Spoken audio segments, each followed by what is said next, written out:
नमस्कार मित्रों, भगवत चर्चा में आपका एक बार फिर से स्वागत है। हम लोग भगवत गीता के छठे अध्याय आत्म संयम योग पे चर्चा कर रहे हैं और इस छठे अध्याय के 18 श्लोकों पे हमने विगत दिनों में चर्चा की। इन 18 श्लोकों में भगवान श्री कृष्ण ने आत्मा के संयम के बारे में बताया कि जब तक आप अपने पे संयम नहीं करोगे तब तक आप योगारूढ़ नहीं हो सकते, योगी नहीं हो सकते। तो अपने पे संयम का अर्थ शरीर का संयम और मन का संयम या अंतःकरण का संयम और बहिर्करण का संयम। बहिर्करण बाहरी अंगों का, अंतःकरण अंदर के अंगों का। अंतःकरण क्या है? 4 होते हैं, मन, बुद्धि, चित्त और अहंकार। जब इन चारों अंतःकरण और बाहर के आँख, नाक, कान, मुंह, ये सारी इंद्रियों पे हमारा कंट्रोल हो जाता है तो हम योग में स्थित हो जाते हैं ध्यान के द्वारा। तो ध्यान की विधि को बताया। अब हमने शरीर का संयम किया, मन का संयम किया, बुद्धि का संयम किया, सबका संयम किया, ध्यान किया, प्राणायाम किया और योग में स्थित हो गए। अब आगे की स्थिति के बारे में बता रहे हैं 19वें और 20वें श्लोक में। लेकिन 19वें और 20वें श्लोक में उतरने के पहले कुछ चर्चा योग के संदर्भ में और चित्त के संदर्भ में, क्योंकि ये दोनों शब्द ही इन दोनों श्लोकों में आने वाले हैं। तो योग क्या है? 18 अध्यायों का नाम महर्षि वेदव्यास ने योग रखा। अर्जुन विषाद योग, सांख्य योग, कर्म संन्यास योग, ये आपका जो है आत्म संयम योग, आगे ऐसे ही सारे 18 अध्यायों के नाम हैं। तो ये योग क्यों रखा और योग है क्या? थोड़ी सी चर्चा। योग का शाब्दिक अर्थ तो जोड़ होता है, लेकिन यहाँ पे जो अर्थ है योग में वो वियोग है, यानी घटाव। बड़ा विचित्र है। एक्चुअली हमारा जो सारा व्यक्तित्व है वो तो योग ही है, यानी जोड़ है। जोड़ किसका? शरीर का, मन का, बुद्धि का, चित्त का, बाहर का जो संसार है उसका, और अंदर का जो संसार है उसका, आत्मा का, परमात्मा का, जड़ का, चेतन का, अर्ध चेतन का, सबका जोड़ है। अगर कोई आपसे पूछे आप क्या हो, तो आप क्या बताओगे? आँख हो? नहीं। नाक हो? नहीं। कान हो? नहीं। फिर क्या हो? सारे अंग यानी सारा शरीर हो? नहीं। अगर शरीर ही होते तो शरीर तो डेड बॉडी भी होती है, वो भी बॉडी है, लेकिन आप वो नहीं हो, क्योंकि उसमें जो चेतन तत्व है वो नदारत है। यानी कि आप जो शरीर हो इसके अलावा भी कुछ हो। तो अब आप क्या हो? आप अपने शरीर का, अपनी चेतना का, अपने कर्मों का, अपने परिवार का, अपने विचारों का, अपने संस्कारों का, अपने अनुभवों का, सबका योग हो। इन सबको जब सम्मिलित करके देखा जाए तब आपका स्वरूप बनता है। सिर्फ शरीर से नहीं बनता है, सिर्फ आपके कर्म से नहीं बनता। आप किसी से कहो कि साहब मैं वकील हूँ, अरे वकील तो हो, लेकिन वकील का क्या मतलब, क्या कौन से वकील? वकील तो हजारों हैं। तो आपको बताना पड़ेगा कि मेरा नाम ये है, मैं इनका पुत्र हूँ, मैं इस स्थान पे रहता हूँ, मैंने यहाँ से पढ़ाई किया, मैं यहाँ पे वकालत करता हूँ, सब आपको बताना पड़ेगा। तो सबका जोड़ हो, यही योग है। तो वास्तव में हमारा जो अस्तित्व है वो योग है। अस्तित्व की बात छोड़ दो, हर वस्तु, हर पदार्थ ही योग है। अगर आपके पास एक फाउंटेन पेन भी है तो वो भी जोड़ है। अब फाउंटेन पेन में कई हिस्से होते हैं। एक ढक्कन होता है, उसको जेब में लगाने वाली क्लिप होती है, उसके अंदर एक रिफिल होती है, रिफिल के अंदर स्याही होती है और उस रिफिल में एक बॉल होती है, बहुत सारे अंग होते हैं। अब अगर आपको कोई ढक्कन दिखा के कहे ये क्या क्या ये पेन है, नहीं है, ढक्कन पेन नहीं है। ढक्कन तो जो पेन है उसको ढकने का काम है। इसके बाद ढक्कन जो रिफिल जिसमें लगी हुई उस टंकी को हटा दें, कहीं टंकी को दिखा कहीं क्या ये पेन है, नहीं है। तो पेन क्या है? रिफिल, ढक्कन, उसकी टंकी, उसमें लगी बॉल, सारी चीज़ों का योग है। और सारी चीज़ें, और फिर भी अगर वो पेन चल नहीं रहे तो क्या कहेंगे? अरे तुम्हारी पेन नहीं, कूड़ा है, पेन नहीं है। पेन का मतलब सारी चीज़ों का योग और उसमें चलते रहने का गुण भी, तो योग हुआ। तो हर वस्तु, हर चीज़ योग ही है। जो कुछ भी दिखता है वो योग है। इसीलिए योग ही शब्द रखा, आगे पीछे भी कुछ नहीं रखा। तो जब हम अपने अस्तित्व के सारे संगठनों को जान लेते हैं तो हम योगी हो जाते हैं। तो योगी कौन? जो इन सारे तत्वों को जान जाए वही योगी। क्योंकि हम योग हैं सारे तत्वों का, बहुत सारे तत्वों का, पदार्थों का, चेतना का, जड़ का, चेतन का। तो उन सब का जो जोड़ है उसको हम जान जाए, बोध हो जाए जिसको, वही योगी है।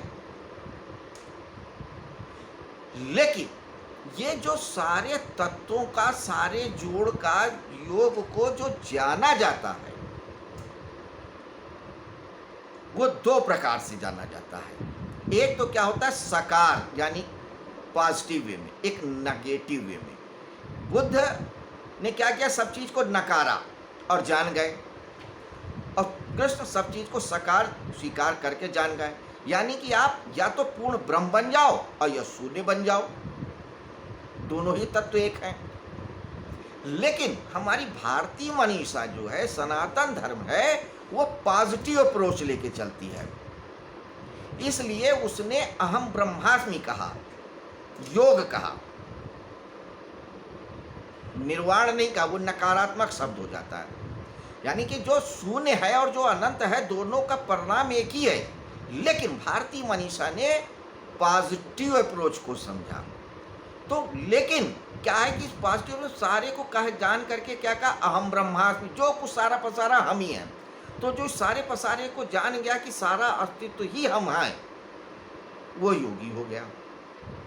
लेकिन जब हम ध्यान के मार्ग से या भक्ति के मार्ग से या कर्म के मार्ग से जाते हैं, खास करके जब ध्यान के मार्ग से, योग के मार्ग से, तब क्या होता है कि हम जो दो प्रमुख तत्वों का योग है यानी जड़ और चेतन, उन दोनों को जान जाते हैं।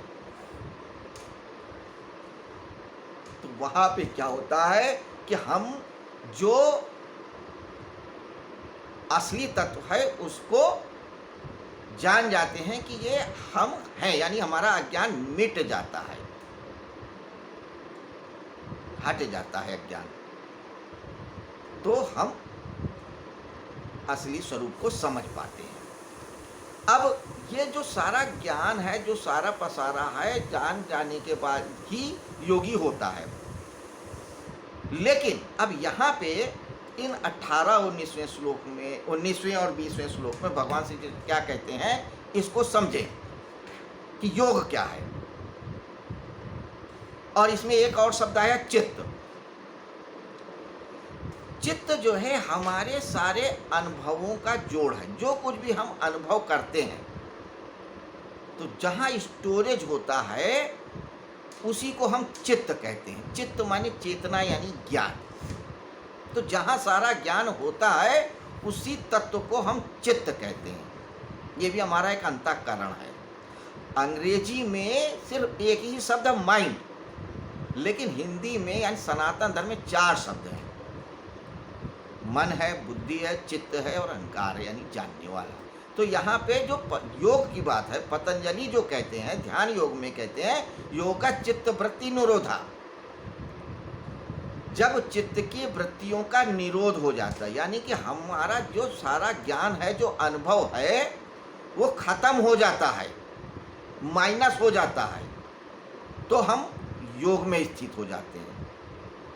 यही मैं कह रहा था कि माइनस होता है, यानी जो हमारा सारा अनुभव ज्ञान वो सब हट जाता है, सारे संस्कार हट जाते हैं चित्त से, तो हम योग में स्थित हो जाते हैं। तो योग, पतंजलि भगवान कहते हैं योग चित्त वृत्ति निरोधा, चित्त की वृत्तियों के निरोध का नाम ही योग है। तो चित्त क्या है, योग क्या है, थोड़ा सा चर्चा करें। तो योग पे हमने बता दिया, अब चित्त को समझिए। तो चित्त हमारा जो है सारा अनुभव ही है, जहाँ जो भी अनुभव हो, बाहर का, अंदर का, विचार का, भाव का, जो कुछ भी है, जो स्टोरेज हाउस है, उसी को हम चित्त बोलते हैं। उसी के द्वारा हम सब जानते हैं। हालांकि देखिए, आत्मा तत्व अलग है, जानने वाला तत्व अलग है, लेकिन जो अनुभव होता है, वो जो अनुभव का जो युग्म है, जोड़ है, वही चित्त है। तो चित्त के संदर्भ में तीन बातें प्रमुख होती हैं, यानी कि प्रख्या, प्रवृत्ति और स्थिति।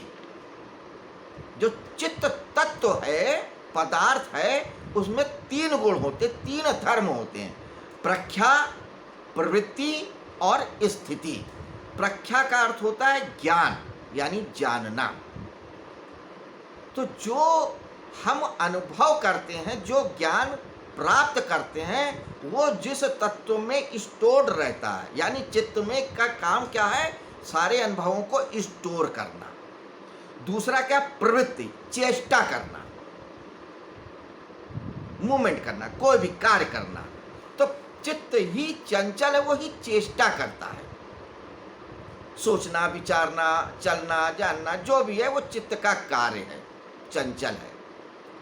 तीसरा स्थिति, तो जो अनुभव होता है उसको वो इकट्ठा कर लेता है, स्टोर कर लेता है, वही स्थिति है, उसको संस्कार भी बोलते हैं। तो चित्त वो तत्व है जिसमें तीन धर्म होते हैं, प्रख्या, प्रवृत्ति और स्थिति। तो जो हमारा अनुभव होता है, जिस तत्व में स्थित होता है और जिसके द्वारा हम कोई चेष्टा, कोई कार्य करते हैं, चाहे सोचना हो, विचारना हो, अनुभव करना, जो कुछ भी हो वो हो, और उन सारे अनुभवों को स्टोर करता है, वही चित्त है। तो अब हुआ क्या कि जो एक तत्व है जिसमें हमारे सारे अनुभव स्टोर हो रहे हैं, उसी के द्वारा हम कोई कार्य कर रहे हैं, स्टोर भी किया, उसी के द्वारा हम कोई प्रवृत्ति कर रहे हैं, जानना है, सोचना है, समझना है, सोना है, प्रवृत्ति, यानी वो लगाए रखता है, एग्जीक्यूट कराए रखता है। तो उस तत्व में सारे अनुभव हैं। अब उसी की वजह से क्या हो रहा है कि हम जन्म ले रहे हैं, मरण ले रहे हैं, बच्चे हो रहे हैं, बूढ़े हो रहे हैं, विद्वान हो रहे हैं, मूर्ख हो रहे हैं, सब कुछ हो रहा है। तो जो कुछ होता है चित्त की वजह से हो रहा है। अब क्या हुआ कि आत्मा जो है, जो चेतन तत्व है, जो जानने वाला है, एक्चुअली क्या होता है, वो जानता चित्त की वजह से ही है। वो जानता है, यानी लेकिन जो उसका अनुभव होता है वो उस तत्व यानी चित्त नामक पदार्थ में स्टोर रहता है।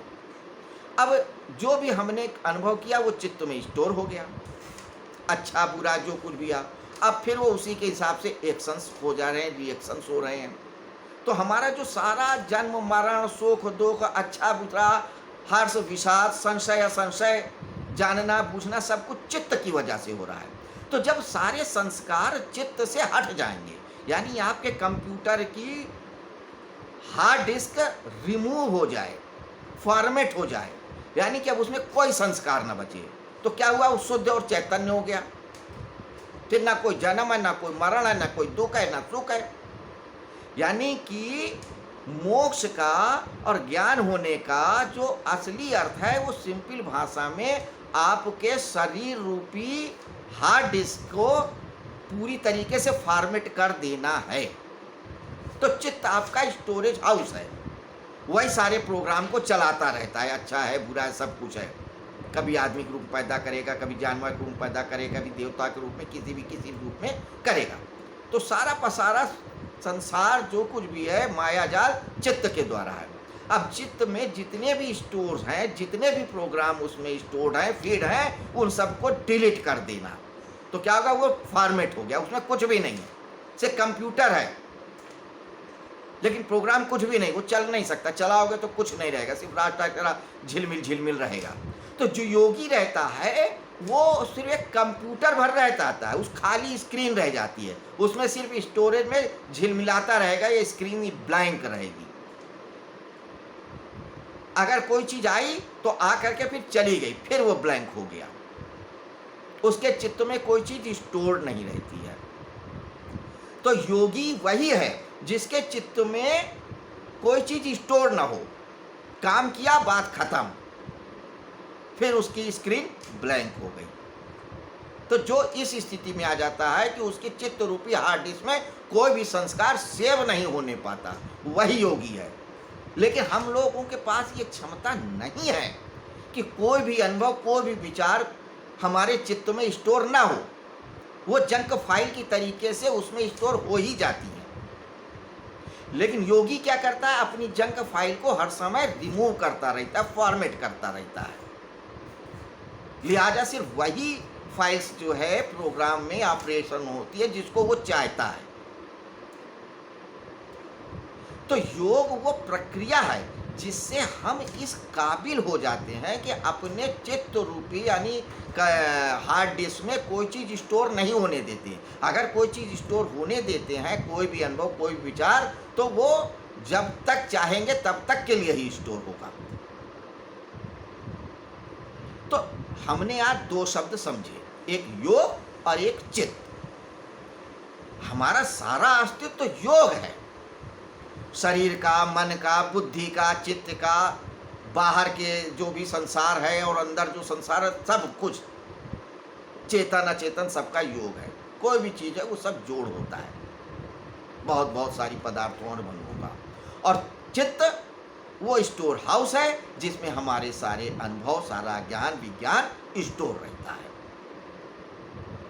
और योग की जो प्रक्रिया है, जो पतंजलि योग दर्शन है या जो ध्यान योग है, ये ध्यान योग वो प्रक्रिया है जिससे हम अपने हार्ड डिस्क में कोई चीज स्टोर नहीं करने देते हैं, या जो कुछ हुआ रहता है उसको हम फॉर्मेट करने की प्रक्रिया है। सिंपल।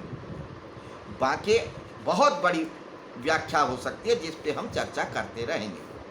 अब एक चीज और लगे हाथों, जो चित्त है हमारा, इसकी 4 स्थितियां हैं, जिसके 4 स्तर या भूमियां कही गई हैं, प्रकार कह लो आप साधारण भाषा में उनको। वो 5 प्रकार की भूमियां हैं: मूढ़, क्षिप्त, विक्षिप्त, एकाग्र और निरुद्ध। कौन सी 5 भूमियां हैं? मूढ़, क्षिप्त, विक्षिप्त, एकाग्र और निरुद्ध। मूढ़ वो है जब किसी एक विशेष भाव में स्थित हो जाए, चाहे क्रोध हो, चाहे प्रेम हो, चाहे पागलपन, किसी एक विशिष्ट भाव में, जो असामान्य भाव में, उसी में स्थित हो जाए। इसकी चर्चा पतंजलि भगवान ने इसलिए किया क्योंकि कई बार व्यक्ति किसी ऐसी विशिष्ट भाव में आ जाता है अपने आप या किसी वजह से, और वो योग में स्थित हो जाता है।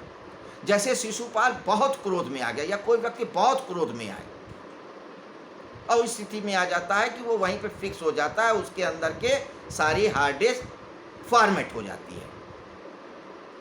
तो जब कोई ऐसा भाव जो सामान्य से अलग हो, जिसमें विवेक और विवेक का कोई ज्ञान न रह जाए, वो मूढ़ आप समझते हो, जो कुछ समझे ही ना, से अपनी ही बात को समझे, रटे मोटी मोटा। दूसरा क्षिप्त का मतलब पागल, मतलब क्या कहते हैं, विचित्र, जिसमें कोई चीज स्थिर ना हो, चलायमान, दोलन। यानी कि जब चित्त की वो दशा हो जिसमें कोई विचार, कोई भाव, कोई अनुभव स्थिर ही ना रहे।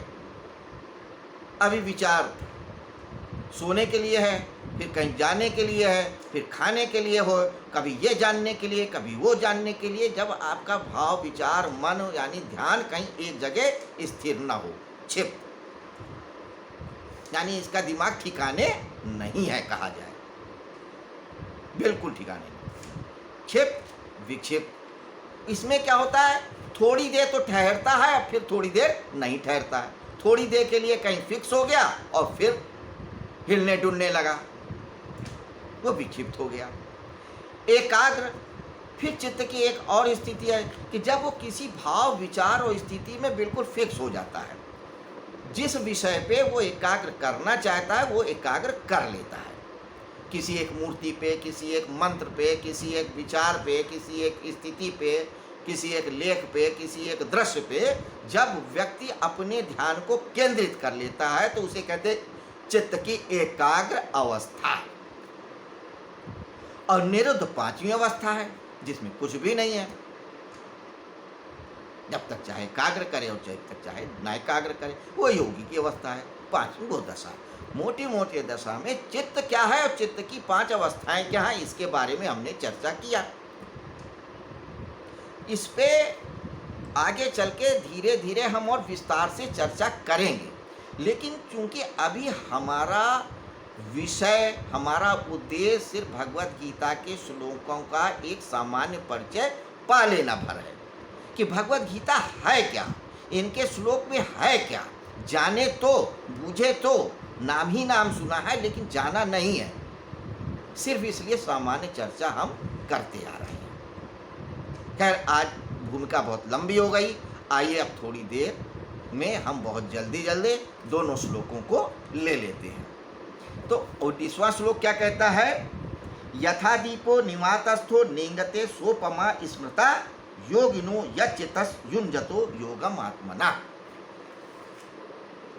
कि जैसे स्पंदन रहित वायु के स्थान में स्थित दीपक की लौ चेष्टा रहित हो जाती है, योग का अभ्यास करते हुए वश में किए हुए चित्त वाले योगी के चित्त की वैसी उपमा कही गई है।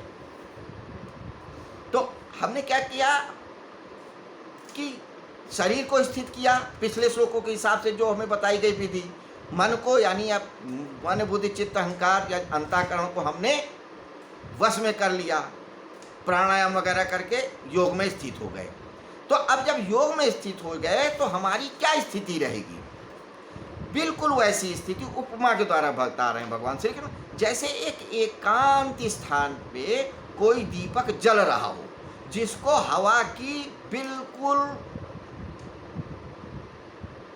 हिलन चलन नहीं है, यानी हवा हाई नहीं है, सिर्फ जल रही है बिना हिले और कांपे,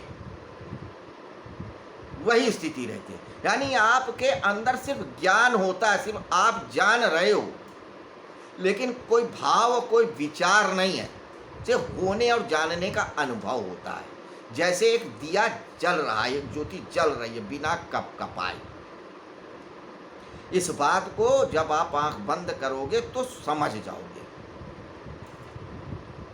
धीरे धीरे ध्यान में करोगे कि क्या कहना चाह रहे हैं भगवान श्री कृष्ण। वही स्थिति है कि एक अकंप ज्योति जलती रहती है ज्ञान की, कोई संस्कार, कोई चेष्टा, कोई प्रवृत्ति नहीं रहती। तो क्या बताया था, चित्त के 3 धर्म हैं, प्रख्या, प्रवृत्ति और स्थिति।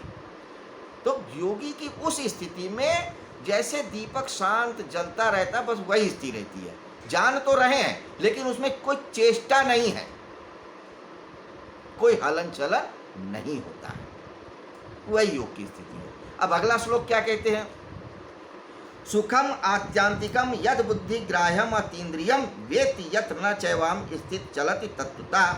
जो सुख आत्यांतिक अतीन्द्रिय और बुद्धिग्राह्य है, उस सुख का जिस अवस्था में अनुभव करता है और जिस सुख में स्थित हुआ वह ध्यान योगी तत्व से फिर कभी विचलित नहीं होता है। एक्चुअली ये श्लोक जो है निरुद्ध अवस्था के बारे में बताया गया है।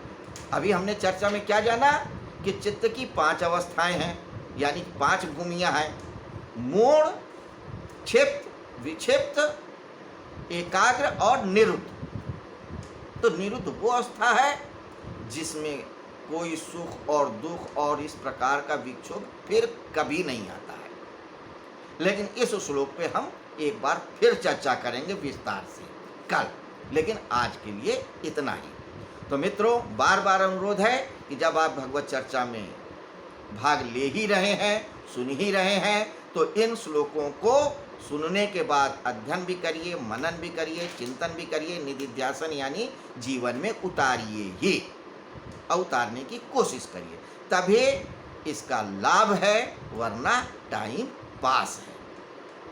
आप सिर्फ मुगालते में रह सकते हैं कि हम एक अच्छा कार्य कर रहे हैं, ठीक है, अच्छा तो है ही है, लेकिन उतना अच्छा नहीं बन पड़ेगा जितने की आपको उम्मीद है, बाकी तो भारी की कृपा है। इस कोरोना काल में आप सब लोग स्वस्थ रहें, प्रसन्न रहें, अपने परिवार के साथ जितना ज़रूरत हो, जब ज़रूरत हो उतनी ही देर के लिए घर से बाहर निकलें और कोरोना से बचे रहें।